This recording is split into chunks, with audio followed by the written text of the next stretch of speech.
Last talk of our morning session is by also our good friend John Harnad from the Center de Recherche Mathématique, Université de Montréal, and Department of Mathematics and Statistics at Concordia University, also at Montreal. John will tell us about two-dimensional Toda tau functions as combinatorial generating functions. So, first of all, thanks for the invitation to this conference, which is really a terrific conference, I have to say. Okay, we'll let the telephone answer. Okay, great. So, we've heard various approaches to the moduli space combinatorial problems. What I'd like to do is, we've heard very little, but something about infinite wedge product or Fermi-Fock space. So what I'd like to do is to convey to you something that I've learned over the last 2 months by working together with a young combinatorialist by the name of Mathieu Gay-Paquet, who wrote his thesis he was a student of Gulden, and he wrote his thesis about a particular example of Hurwitz numbers, the monotone Hurwitz numbers, and the similarity of the results to things that we're very familiar with in integrable systems. Do I need a microphone or something? No. What's the problem? This will come back. It's okay. It's okay. It's just, it gets tired, that's all. So there's some power for this. If you put... maybe it's a good idea. Should I do that? But that's going to take more time. Okay, I'll just click it every once in a while. Okay. If you stand on the other side, then you won't block the screen. Oh, I'm blocking. Well, for some people, I will block the screen either way. So now you block the screen. No, I'm blocking it for them. Yeah. Okay. So, is this all right? Now it's okay. Okay. So anyway, it was striking that some results in purely combinatorial terms had such a resemblance to results that were very familiar in fermionic Fock space terms, and so we decided to find some kind of lexicon or dictionary which allowed translation from one to the other, and we found it, and it's really so simple. Once you see it, you'll probably use it all the time. It allows you to convert combinatorial problems relating to, essentially, to random walks, or not random walks in the Cayley graph of the symmetric group, to these special types of Toda tau functions, which we saw many times, the hypergeometric type. I should say that this talk really should be viewed as a continuation, in some sense, of the talk given by our colleague Björnov yesterday. So it really is in the same spirit, but you'll see that, in fact, not just a finite family, but an absolutely infinite set of combinatorial problems can be converted can be programmed as generating functions into two Toda tau functions. It's like a method you can just turn the crank to see what's going on. See if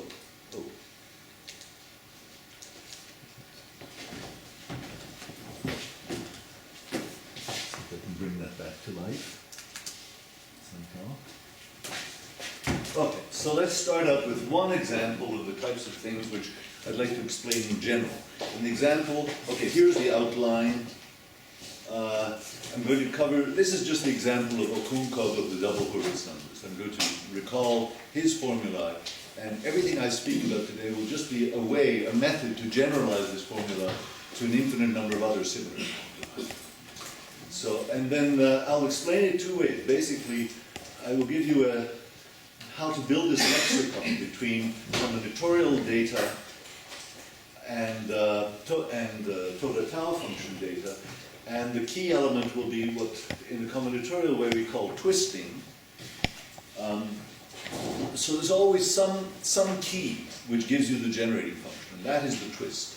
And how you choose this key can be either viewed as some kind of abelian group action on a space which is naturally related to the symmetric group, namely the direct sum of the centers of the group algebra for Sn over all n, to the other space which looks very similar, the fermionic Fock space. And in fact, for those who are familiar with this language, there's a so-called Bose-Fermi correspondence, which relates the basis of the natural basis labeled by partitions and integers in the fermionic Fock space, the orthonormal basis, referring to Brooker coordinates because we're always doing Grassmannians, to the corresponding basis in bosonic Fock space, which is spanned by symmetric functions. So it relates it to symmetric functions. And of course, if you think of group theory, there's the Frobenius characteristic map, which does something rather similar. It takes it's a linear map which takes you from essentially from class functions on the symmetric group, or equivalently elements of the center of the group algebra, into class functions on GLN, or symmetric functions. So it's very similar to the Bose-Fermi correspondence. So you just tie these three together, and it gives you an automatic map from combinatorial data to Fock space data. And you just have to find, this map should intertwine two group actions. Both of them abelian, both of them infinite, and depends which element of this infinite abelian group you choose to do the twisting. That doesn't seem to help very much. But the element of the group determines which combinatorial generating function you're going to have. So it's purely a question of identifying what it is. And the key to making this correspondence is a special set of commuting elements, well known to combinatorialists, in the group algebra of the symmetric group, found in the 60s and 70s by Jusis and Murphy. For those who are not familiar with these Jusis, I'm going to give an introduction to this, who are not familiar with these Jusis-Murphy elements, but are familiar with, say, integrable systems or representation theory, you should bear in mind they play a role rather analogous, or at least the symmetric invariants formed in terms of these Jusis-Murphy elements play a role very analogous, almost equivalent to the role of the Gelfand-Cyclid invariants in the theory of integrable systems. There's a sort of triangular structure. If you know the Gelfand-Cyclid invariants, those are the Casimirs. Let's say you have a cascade, descending flag of dimensions, one less each time, and you have the Casimirs for, let's say, un and un minus 1, and so on. You stick them all together, they all commute, and that's the Gelfand-Cyclid basis. This is somewhat analogous for finite groups, for Sn. Okay, so that will be the key thing to the intertwining between the group action on the group algebra of the symmetric group and another group action very well known to integrable systems people on the fermionic Fock space. It's a group action which has the beautiful, simple property of being diagonal in the standard basis. And this diagonality is what picks out amongst all tau functions this special class of hypergeometric tau functions. So all we have to do is to establish a homomorphism between these two group actions, and we have an automatic lexicon from one problem to the other. Okay, so that's the general spirit of it. The examples that I'm going to show, I hope to show, So begin... you can set the sleep setting to be longer. To do what? It goes to sleep because it's I see. powered by the Yeah. power. But it's I don't know which is the bigger time. You can reset it to go to sleep forever. Half an All right, you want me to do it once and for all? I'll do it once and for all. Good. in setting.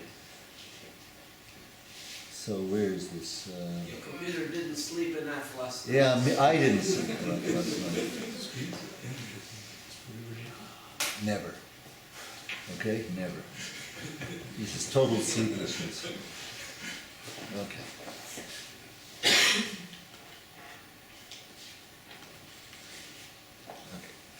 So that's the general spirit of it, and the types of examples that I'll go back to the first example, the Okonkov example, place it into this context. Then I'll mention the one that Mathieu did in his thesis, which is the so-called, it should be semi-monotone or weakly monotone double Hurwitz numbers. That's a very easy thing, and it turns out, this is the lovely result, it turns out that the generating function in that case is exactly the Harish-Chandra-Zubair integral, so that's a beautiful application of that. Then since this is a very general setting, I'll indicate to you one other matrix model which acts similarly to generate a kind of hybrid type of generating function. So these are all variants on the Hurwitz invariant notion, Hurwitz number notions. But you'll see that really you can just sit down now and go home and invent your own generating function for different combinatorial problems. they will all be tau functions. Okay, so let's go to the next slide. This has a lot of formulas on it. This is just Okunkov's example. I think many people will recognize this formula. Okay, we've seen this a few times before. This, oops, yeah, this is the Hurwitz number, double Hurwitz number, connected, because we've taken a logarithm.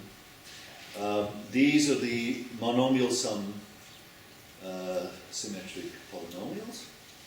These are the parameters q and beta that read off. And b, I guess, is the number of steps in the so it's, that's counting the number of branch points. So this is the standard generating function, which I think everyone has seen for the double Hurwitz invariance over a Riemann sphere. And the way to construct that, this is in Okunkov's paper, fermionically, is by writing it as one of these typical hypergeometric two Toda tau functions. So it's written as a vacuum expectation value. Everyone, I guess the definitions have been given, so I'm not going to redo it. I'm working on the semi-infinite wedge product space. There's always two sets of group generators. These are abelian groups. They only do the bookkeeping for you. From the viewpoint of generating functions, they give you the two sets of parameters, t and s. The t's are the usual integrable systems people notation for the monomial sum invariance. And there are two sets of them. So many people call this p and p primed, or p in previous talks at p tilde. But now this is written as a Schur function expansion of diagonal type, and that's what makes it hypergeometric. So the lambda here is the same as the lambda there. The group element is the key thing. This is what gives the twisting, which picks up this particular generating function amongst all others. And I'll show you on the other end of the scale later on in the talk to what this corresponds, so you can see its combinatorial meaning. But these are two elements in this diagonal abelian group, which is generated by diagonal creation and annihilation operator. That's why it's diagonal, with a certain weighting. The weighting is always some moment, the kth moment of the jth site. So these fk's, here f1 and f2 enter in this particular one. The f1 has as its coefficient log q, so that really means q to the power f1. And this is exponential of beta f2, and f2 is the quadratic one. The result, when you write it in a Schur function basis, as I say it's diagonal, is very explicit formula that can be obtained in a standard way by, for each partition, taking an input and multiplying over all of the boxes in the Young diagram where the indexing is relating to the location, in the Young diagram. So this is written as an exponential of a sum, but it could be written as a product over the. So this is this typical content formula where you multiply over the contributions from the different boxes, and the exact generating formula is what is determined by what you put in here in the group element. So in this case, it's very easy to see. This is the content of the box. If you look at this, it's essentially, if you put in 0 in the top left-hand side of the, I use the standard notation for Young tableau. The Young diagram the English notation put 0, 1, 2, 3, so it's strictly increasing from 0. It's basically the j minus I that you put into the boxes, and then you add those things up, and this is what it gives you as the formula. So this is exactly Okunkov's formula, but the important thing is that you see you have two different bases. You've got S here, and you've got P there. Now it's well known that the relation between S and P is given by Frobenius's character formula. So the change of basis matrix between the S basis and the P basis is exactly the group characters for the symmetric group. So you can, of course, translate between these two by taking linear combinations with the group characters as coefficients. But the point is, this is not diagonal. And the key is why, when you put it in the P basis, which is no longer diagonal, what is this counting? That is the main thing, that one should understand what is this that it's counting, and this method will make it very clear what is being counted. Okay? So each of these will give such a formula And in each case, the coefficients here will mean something about paths in the Cayley graph. Whereas here, they will prove to us that we have a two-Toda hypergeometric tau function just because of the structure of the coefficients. Okay. Maybe before I go on, the point is this guy acts diagonally in the standard basis. And this is simply the eigenvalue in the standard basis of that diagonal element. And we will have similarly a diagonally acting element in the group algebra. And when acting upon, by multiplication, acting upon the orthogonal idempotents, which characterize irreducible representations, it will give the same eigenvalue. That will be the intertwining property. That a certain element in the group algebra, in the center of the group algebra, when multiplying any group algebra element,